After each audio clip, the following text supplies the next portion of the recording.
lebyo nakukwita kathukanyita ndakukwita ni ese uti akumukani bavuga ngo nta mupfu w'itabi aho baturutse dore ari mu myaka ya kera nko mu w'igihumbi kimwe na magana ane na mirongo ine n'umunani nuko impyisi yarimo igenda igitisi na Nyamagana nuko ubwo yahunahunaga ishaka aho iza kwiba amatungo ari umukecuru wari ushaje ariko akaba n'umukene nuko agira atya arirahira atekeye inkono yumva nta kotsi kazemo nuko aravuga ati ndaye itabi nuko ya mpyisi yagendaga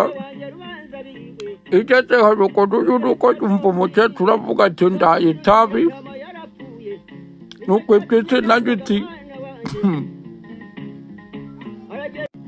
nuko impyisi iriyamira iravuga iti nari nahize nahebye ariko wowe wa mukecuru ati ndakurya tu ati ndakurya rwose ati ahubwo reka niryamire inyuma y'inzu ati ntegereze ko ushiramo umwuka ubundi ngwino pfore nuko impyisi iryamaho itegereza ko umukecuru iri bubone mu gitondo adakinguye urugi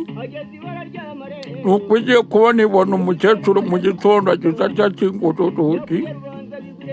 nuko impyisi uko yagategereje iravuga iti ati yewe nta mupfu w'itabi ati nibeshye cyane rwose nuko impyisi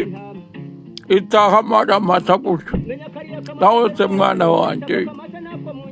abakuru kera baraganiraga mwana wanjye ariko ubu ngubu se ko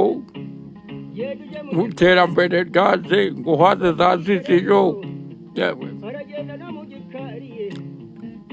yewe aha mvuga iki se mwana wanjye cyo giti mpagaritse n'ubuki